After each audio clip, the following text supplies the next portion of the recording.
Good morning again from New York, the Chrysler Building. This is our second panel at the Limitless conference. This panel is about building a world-class team. And I'm sure there have been so many millions, maybe, or at least tens of thousands of books have been written about teamwork and how to build a team and how to make teams efficient. A lot of consultancy has been used on that. And a lot of quotes. And I, as a basketball fan, remember a quote from Michael Jordan, who said, "Talent can win you a game, but teamwork can win you the championship."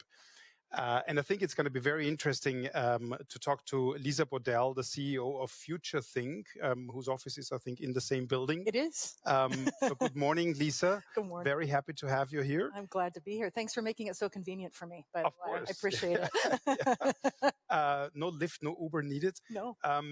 Can you introduce yourself a little bit to our audience and the viewers? Of course. Yeah, it's a pleasure to be here. So thank you for having me here today to talk to you a little bit about my background and my work. My company is FutureThink. I'm the CEO, and I have started and run the company now for over 20 years. And our goal is to help people reach their potential. And we do that by teaching them how to better embrace change, which isn't easy for people, as you know, as well as to be able to do work that matters. I think we spend so much time on unnecessary work, and our goal is to help people really be able to get rid of things that aren't doing them any good so they can focus on things that they were meant to do in the first place. And I've got a great team that helps me do that. So we have people here actually in this office, right where we are now. Our offices are in New York City in the Chrysler Building and around the world.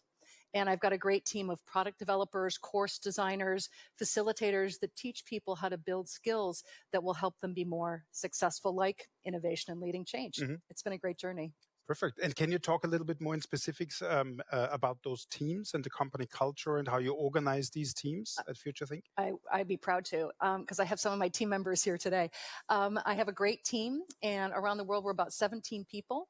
We have a group here in New York that focuses on the marketing, the course design, the course development, the video development for all our training tools. And then I have facilitators that are around the country and the world that go out and actually inspire people to build the skills that we're designed to teach them, which is around power skills. My team is very, if I can describe them to you, I would say that they are a group that is very inspired, which is important because that's what we teach people, is how to be more inspired in their work.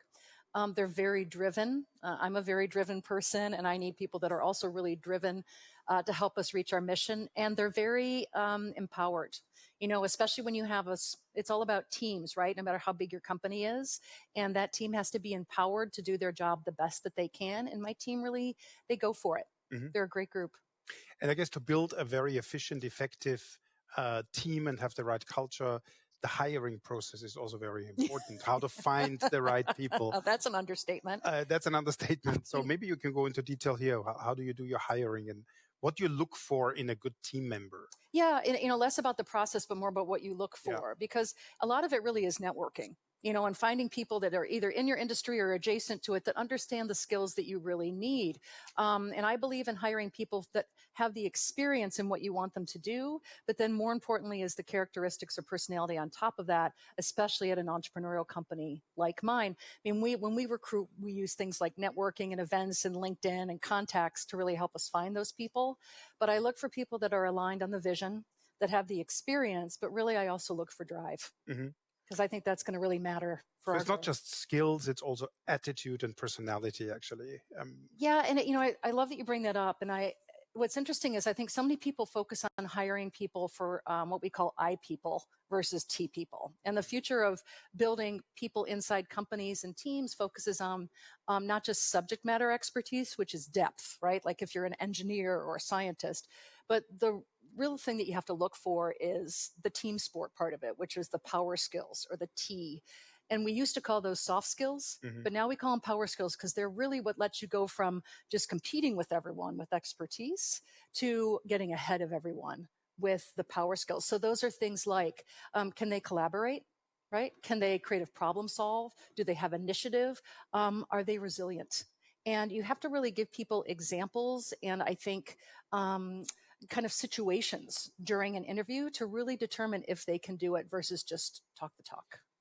Can you give an example of that? What would be like a situation that you want to see a team member in or describe to you? And Sure. Like we actually, because we teach this, we can use some of our own exercises, please right, do, yeah. on our own team and when we interview.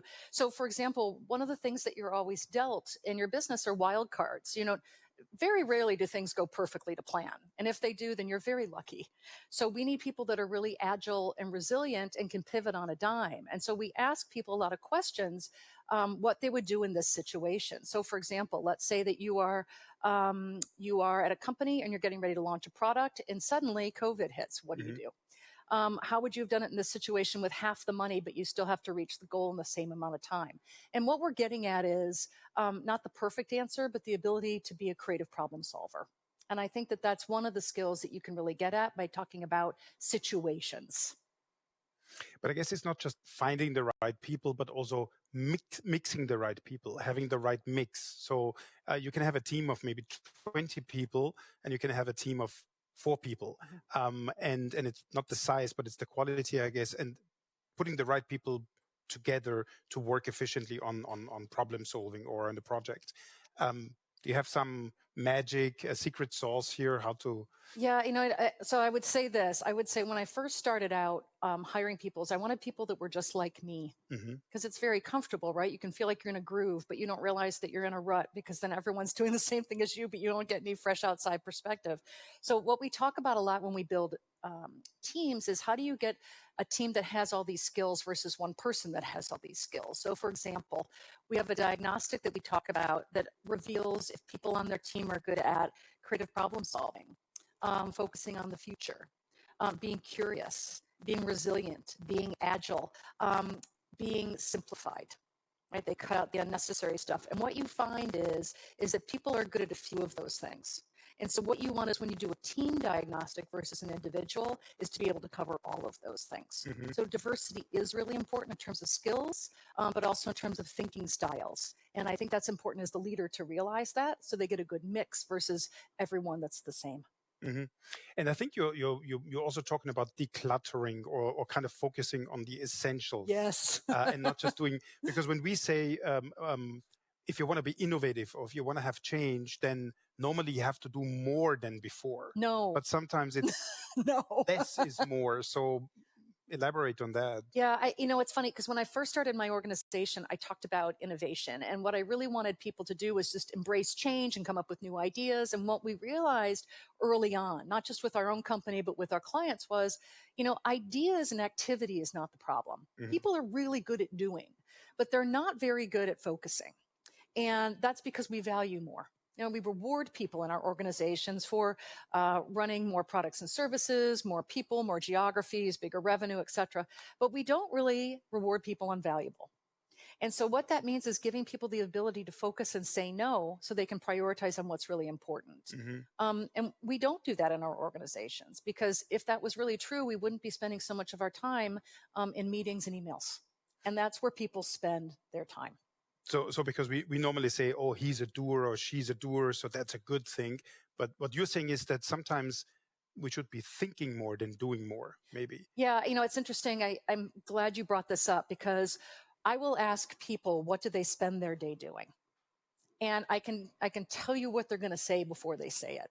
And regardless of wherever I am in the world or the type of organization or level of person, people say meetings and emails. So they are focused on I will say obligation or largely unnecessary tasks. Sure, some of those meetings are great. And sure, some of the emails are great, but those largely is a lot of wasted time. What we really want to do with people is give them more time for thinking. And so what I say to people is, you know, when and where do you do your best thinking? Because they complain that they don't have enough time to think and be innovative. It's not that they can't be. And when you ask people that question, when and where do you do your best thinking? Here's the things that they say. They say they do it, you know, running in the shower, going to bed, waking up, going for a walk, used to be on an airplane for me, but that's not a thing now. But not at work, no. And the answer is not. And what you realize, it's usually when people are alone, when it's quiet, and it's never at work.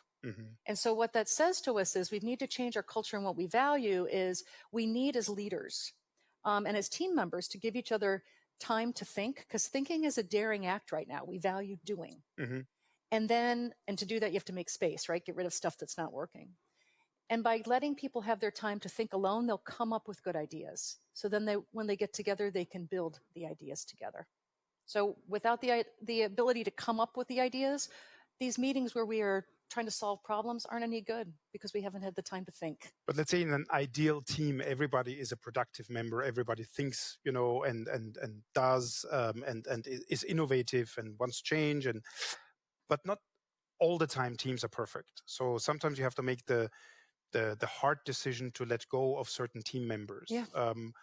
How do you do that? I mean, when do you know when it's time to let go or change? You don't always. I mean, I think that's Achilles' heel, especially for a lot of women. We want to give people a second chance. Mm-hmm. And I think that that's great. But I also think, too, it's as a leader being strong in terms of what are your clear roles and responsibilities? What are your goals? And then do people have, I want to say, accepting responsibility when something goes wrong? Because people make mistakes. But if it's not always a blame other type of thing, I think that's more of a cultural and personality issue, and they need to be let go. Mm-hmm. So. And when you hire people on the other side, are there certain red flags that you see where you see, okay, well, that's not going to work? Yeah. I mean, for me, it's based on the culture, right? So if my culture is about being inspired and having drive, if those people don't show that within, 3 months, it's probably not going to change.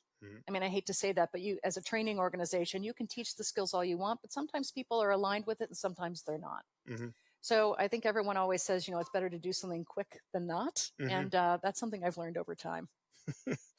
Well, we got a lot of questions already in from our viewers from all over the world. Well, the first question I just asked you, so somebody had the same idea. When to let go of a team member. I hope the question is not from a team member who will be let go. Hopefully not. What's your number one advice to the next generation of female leaders for building world-class teams? Number one advice. Yeah, number one advice. Okay. I don't know if it's so much my number one advice, model the behaviors that you want. And I'll tell you why. I'll give you a couple stories. One is, yes, you want people that are different than you and have different capabilities, but people look to you as the leader. And the behaviors that you have, that's what they think is expected. So, for example, if you tell people to focus, but you're all over the place, they're probably not going to do it. If you tell people to say no to things that aren't worth their time, but you say yes to everything, that they're not going to say no. So you have to model the behaviors that you want them to do. And I think that's important for a leader to really look at themselves and say, what are the behaviors that aren't working for the team? And am I actually contributing to those things? So, I'll give you an example. I have a client at Pfizer who once told people they needed to better focus and say no to meetings. And because he was tired of them complaining about it. And he told them that. And he realized over the course of the month, everyone still was going to meetings. There was no more free time. And at the end of it, he asked a couple people he trusted on his team what was going on. And they said, everyone's too scared to say no because you still say yes. So, right, these little signals that if we really think about it, we have to look at our own behavior first. So authenticity and being true to your word somehow as a leader is important. Yeah. A question from Monica: what inspired you, or who inspired you, or what maybe to be an author, to write? I did not want to be an author. You did not? No, I didn't want to be an author. And that's the truth, which is I really thought people that wrote books were egotistical.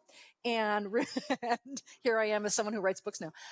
And really was just out to, go up on stage and speak their stuff, et cetera. And I'm a practitioner. I'm a doer, right?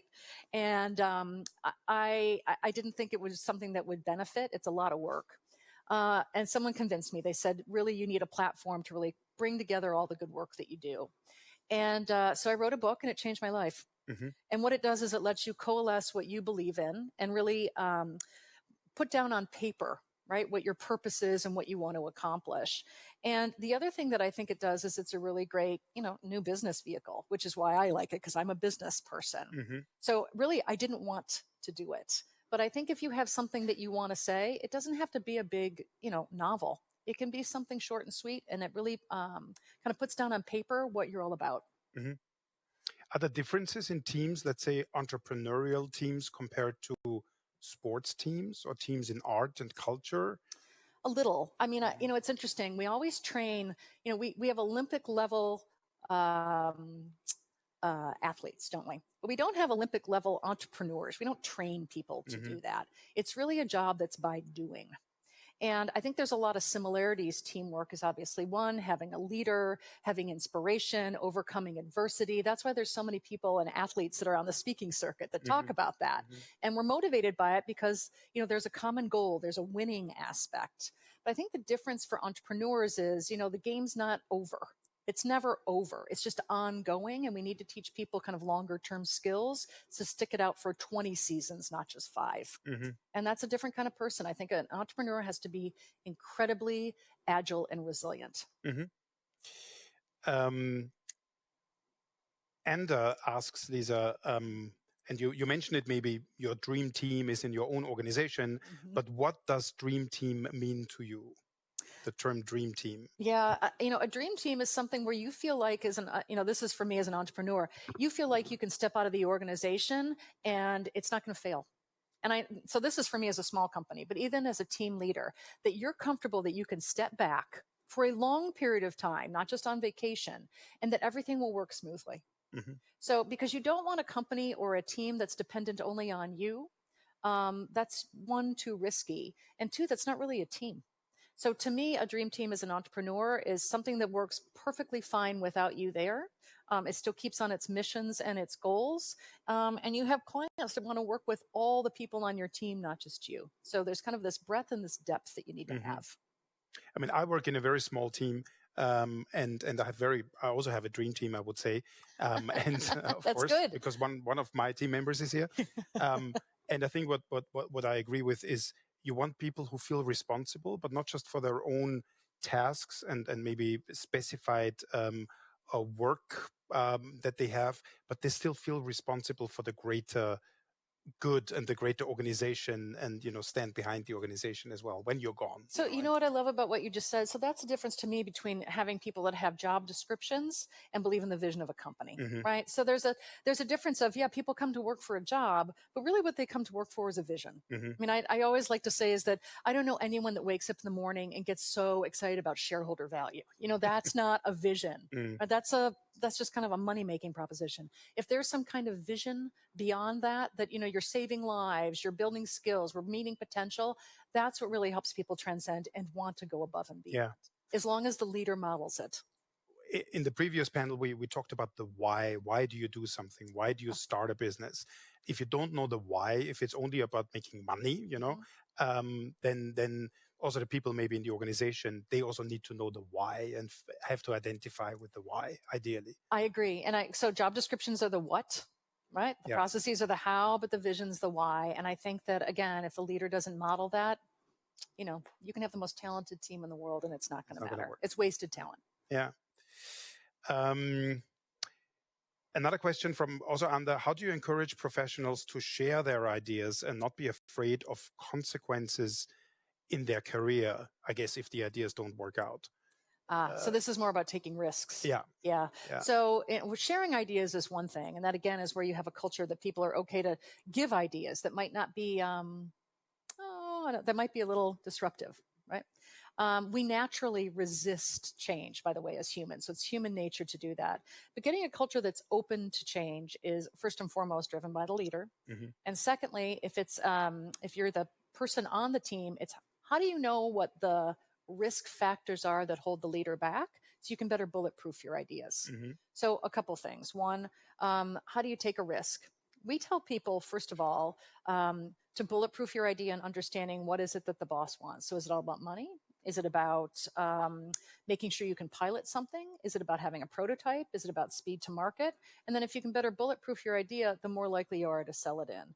The other thing is, don't talk about ideas in black and white terms. So for example, and we worked a lot with Fidelity banking, and one of their groups in marketing had a really great idea for a campaign that was a little off the wall. And they presented it to their boss, though, as we either do this or we don't. And of course, it got shot down. They came back again and they said, what if we just pilot this for 3 months? And then if it doesn't work out, we can kill it. Now, of course, there was no risk. So the boss said yes. And guess what? It was one of the best campaigns they've ever had.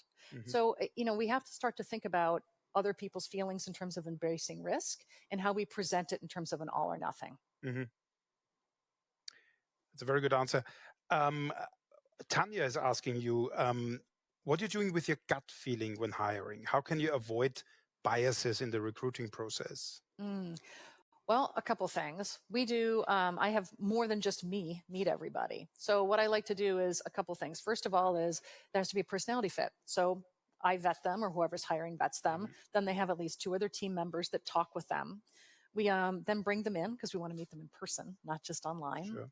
And the other thing is we have that kind of experiential interview.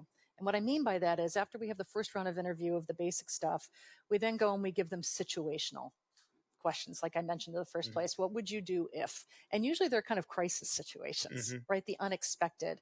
And then depending on those answers, that's when we kind of go with our gut and talk about it. A side question maybe to that, because you said you bring people in because you want to feel them somehow, I guess, when you talk to them. Has the pandemic made this more difficult? Has it changed your process? I guess it has. But what is your solution to that? I guess it hasn't. It hasn't. I mean, I think the most we even talk about with clients of I don't like having calls with clients when the camera's not on. And it's interesting because so much of us have Zoom fatigue, right? We have camera fatigue because we're at our computers for so long.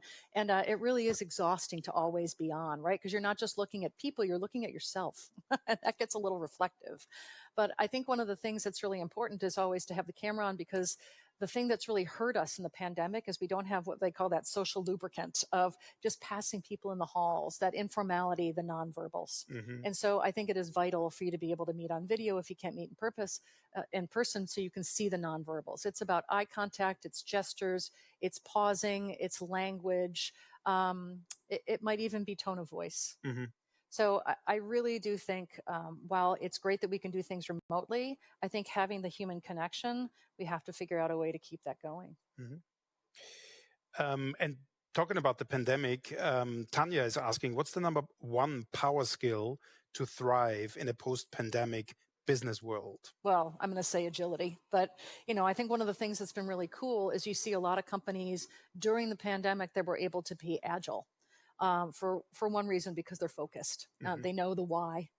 And so everything else that's unnecessary goes away and they could pivot faster. So agility is really key. The people that were able to kind of react quickly to COVID were the ones that were already agile. And so the goal is that that you're not just ready for a pandemic, but you do this proactively all the time. I mean, the idea is you constantly want to be putting yourself out of business before somebody else does it to you. So I would say agility. Another question, how do you deal with motivation? What are some motivation tricks you can do as a leader to keep your team excited? Oh God, we have so many of those.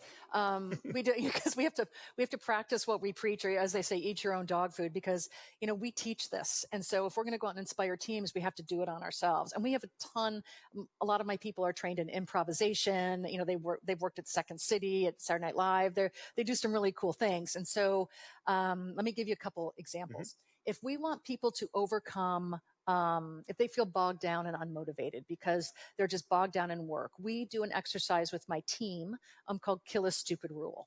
And what you do with that is you ask people, what are the time sucks, unnecessary work, rules that are holding you back from being more productive or innovative or whatever? And you will be stunned at what your team will tell you. What they will come up with, some are rules, but most of them are not. And that's really low-hanging fruit that you can get rid of so people can just be more productive and do work that matters. That's one. Do you have an example maybe of some of the regulations that you have encountered that maybe a lot of the female entrepreneurs or businesses, say, oh, yeah, we do this as well. Do we need this? Yeah. We could talk the entire interview about Kill a Stupid Rule. It's the most popular tool that we do, not just inside our company, but at others, because it's so simple. It gets immediate rewards. Bosses aren't going to fight with you to get rid of unnecessary stuff. And it's very empowering to people to be able to say no versus yes all the time. So for example, I'll use the Pfizer example again. We've done it with Fidelity, Google, Novartis. I could name a million different companies around the world.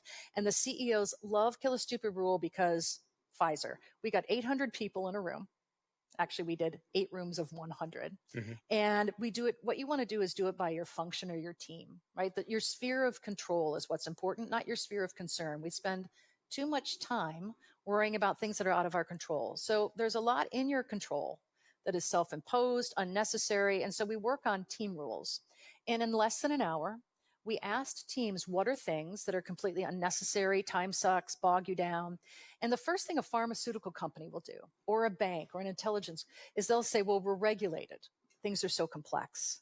But what they come up with are not regulations. They're not organizational structure. They're not, because it's their sphere of control, right? IT or HR. It's things like dress codes, the length of meetings, not having agendas, the amount of emails that are too long, unnecessary requests, lack of decision making. They're very tactical things. Mm-hmm.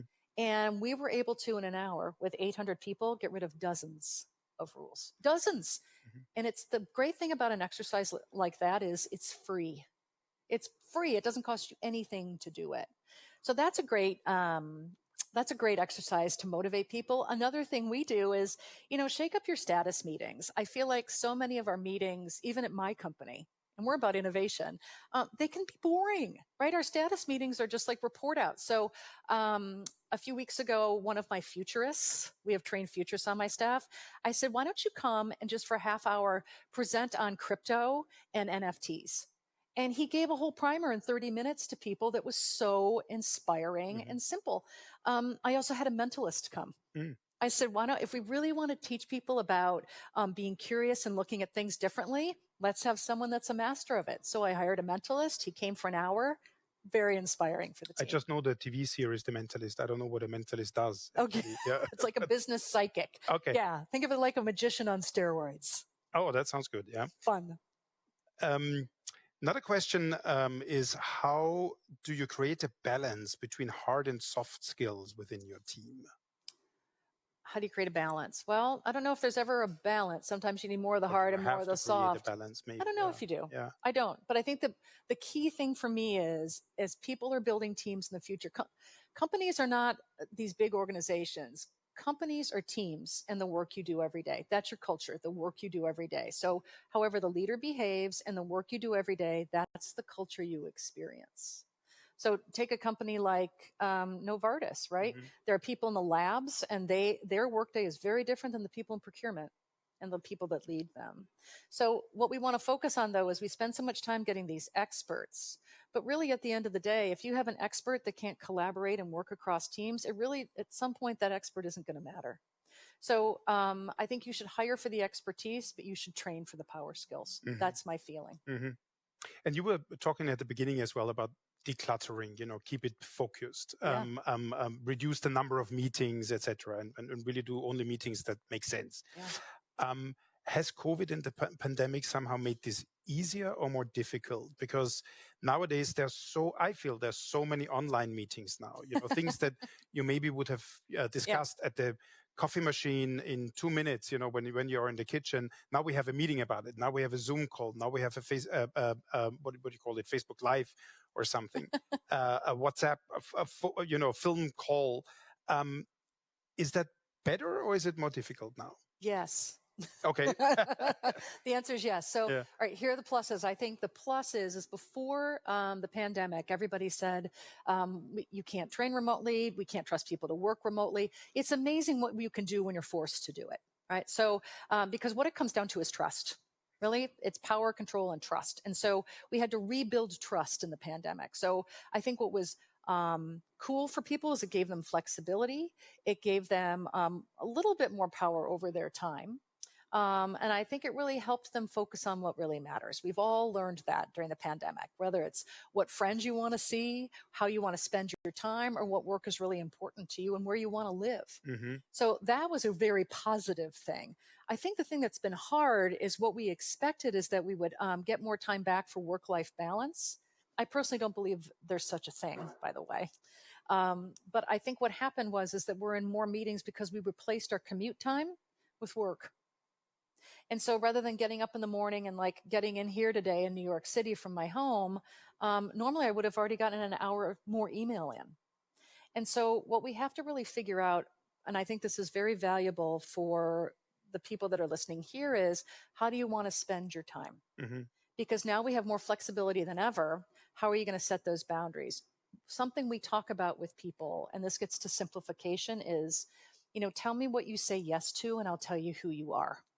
And the reason for that is we don't really think about how we spend our time. And it's a non-renewable resource. You'll never get it back, and it's very valuable. So we need to, especially as women, but I think in general, we need to do a better job of saying yes with intent and no with purpose.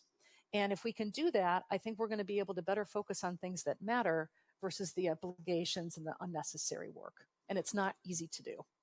Because talking about time, at the beginning of the pandemic in Austria, but also in the United States, a lot of people were saying, now we have more time to do things. We have more time to spend with our families. People will start learning how to play the guitar. They do puzzles. They bake their own bread, etc., etc. And everybody was suddenly kind of happy, although they were, imprisoned at home.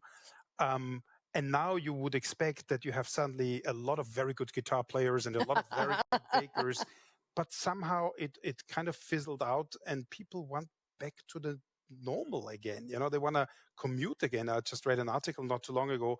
Actually, Midtown should open up again. People want to go to work. Maybe not everyone. But that's where I think it's, so I think as humans, yes, we like to kind of get back to a steady state. But I do think it's changed. I think it'll be a lot more hybrid because people have seen the value in that flexibility and they've been given permission. I mean, I think also for organizations, the reason hybrid is going to be helpful for them is they can say that it's a work-life benefit, and it is, but really they're going to save so much money. So, I mean, I think it's a win-win, but let's be honest. I think for a lot of organizations, they'll be able to save a ton of money by giving people this perk. I think it's really going to come down to setting boundaries so people know when they can work and when they don't have to. Are your teams or teams in general, do you think they're more productive in a home working situation, in a hybrid situation, or in an office situation? Well, for my team, a lot of them have always been remote. So, I'm going to say remote or hybrid. I do not see a benefit of making everybody come to the office. My team by nature has to be out to be trading and teaching other people. We're a service organization, but I think there is a rethinking of how workspaces will be done. So again, remember I was saying when and where do you do your best thinking? I think the hybrid model works because we come up with our best ideas alone and we build our best ideas together. So for us, for example, coming to our office space might be less about the day-to-day work and more about maybe you have 4 days at home, but you have 1 day in the office where we come and we share and we collaborate and we build ideas. So I'm hoping that there'll be kind of a new balance versus all in the office and you get Friday at home. Maybe it's the opposite.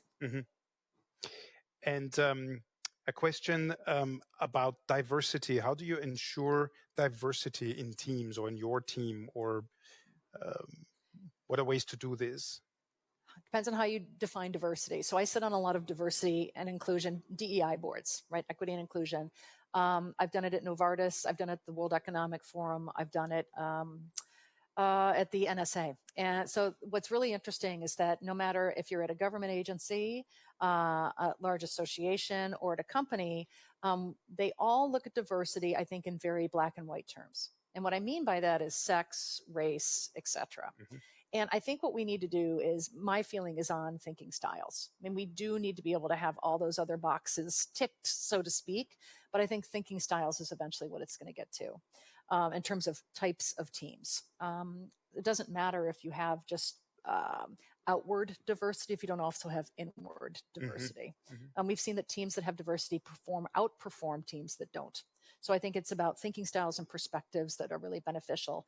The only thing I would say to people here that are building diverse teams is it's less about the diversity and the inclusion, it's about equity. People don't want to be a quota, and they don't just want to have a seat at the table. They want their voices to be heard and have impact. So if you are going to talk about diversity, make sure that your metrics are about equity and impact. A question from Aysegül, I think her name is. Okay. What are your suggestions for managers struggling with decision making? Don't struggle with decision making. So, Thanks, question answered. Thank you. yes. Next question. So, all right, decision making is a big one for people. And when we ask people what are the things that are, I want to say, unnecessary or drive you crazy about work or waste your time, decision making is usually number 3. It's meetings, emails, and then decision making. And by decision making, I mean the lack of it. Mm-hmm. So, a few things, right? There's we do something called decision empowerment. And I have a great example from a friend of mine who headed up risk at Standard & Poor's. And what's interesting is a lot of people say they want to make decisions. They wish they were more empowered to make decisions. But then when they're given that power, they're afraid. So much of our behavior is driven by fear. Mm-hmm. And what he did is he told his team at a status meeting, they meet every month, that he wanted them to make 2 decisions without him by the next status meeting and report what those decisions were. Now, of course, they came right out of the status meeting and people said, well, what kind of decisions? How many decisions? Is it okay if I don't invite these people? They were still looking for permission. And he had to force them to say, that's a decision you can make without me. And at the next status meeting, he has 10 people on his team. Each person made 2 decisions without him. That's 20 less decisions. So he forced the behavior. And the next month, he said 3 decisions without him, et cetera, et cetera. And I said, how did you know if it was working? And he said, when I started to feel uncomfortable because I had so much time on my hands. And I thought that was really, really interesting. I'll say, if you want to get better at making decisions, first of all, you can with your team do a decision-making audit. What are all the things that people need to get permission to get decisions on? And what are the parameters around that decision? And then actually audit and see if you can change or alleviate some of that decision-making process to give it to other people. The other thing that we tell people is you have to decide when do you want decisions? And what I'm going to tell you is, emails are for information, but meetings should be for decisions. Mm-hmm. And so one of our clients, Bristol Myers Squibb, they have something called Who's the D? And every meeting agenda has to have a D, a decision maker identified. And if it isn't identified, you can say no to the meeting. Mm-hmm.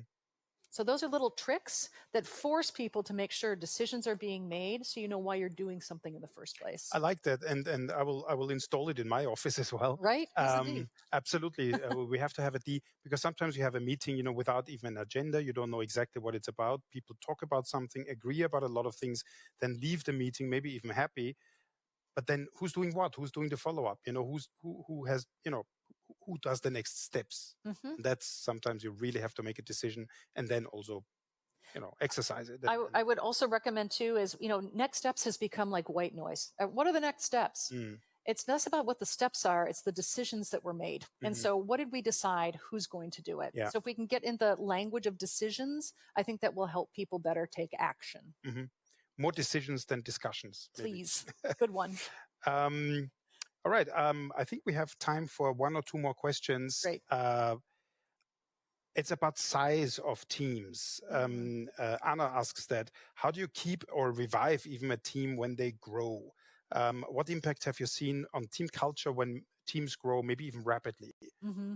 So I think the thing that people do, their first reaction when teams grow rapidly is they put process in. The first thing to do is process. And we go for the lowest common denominator. And that's the first thing that will start to choke a team. It's great to get clarity and process, but I also think that we have to put things in place like kill a stupid rule. So as we grow, the thing that you have to remember is we put processes and rules in place for a reason, but sometimes they outlive their time. Mm-hmm. And we never go back and question the things that we put in place. So yes, we need to get organized around processes so people are clear, but we also need to put in place the things to question how we work as we grow. Mm-hmm. If you had one advice, just one, to female entrepreneurs who are watching this now and who want to start their business, from your experience, what is a good advice you would give them when they start? Yeah, I think a lot of people, especially females, they have doubt, and you want to get it perfect. Women want to be perfect. And I think that that's a problem, because I think that you're not going to be. And that's going to saddle you with such self-doubt that you won't grow as fast enough or you'll give up. And so I would say, don't have self-doubt. Go for it. And then they won't be afraid to fail. Mm-hmm. So just start, if you have an idea, and even if it's not, just do it. Yeah. Just do it. That was an unpaid advertising thing. Yeah, well, I tried to get my book perfect, and finally I remember somebody looked at me and they're like, just write the damn book. And it's, it was embarrassing to me. Like, oh, I thought I was getting all the right information and making sure and bulletproofing something. And they were like, God, just do it. Mm-hmm. And that was the kick in the pants that I needed to just go. That's a very good word at the end. Lisa, this was a real tour de force. Thank you. I have to say, I hope we recorded this because I want to listen to it again because I learned so much. There was a lot of information. And you're a fast talker because you have a lot to say. And Sorry, I am a fast talker. No, that's fine. I'm so happy that so many people asked so many questions. Oh, good. Because so now we are in time. But very interesting. I will look at some of your advice in my teams, future teams or current team as well. And thank you so much for being here. Oh, thank you. Although it was a very short commute. It flew. Yeah. We had a lot of fun. And to the viewers, thank you from the Chrysler Building. Hope you enjoy the rest of the Limitless conference. This was panel number 2 with Lisa from New York City. Mm-hmm. Bye.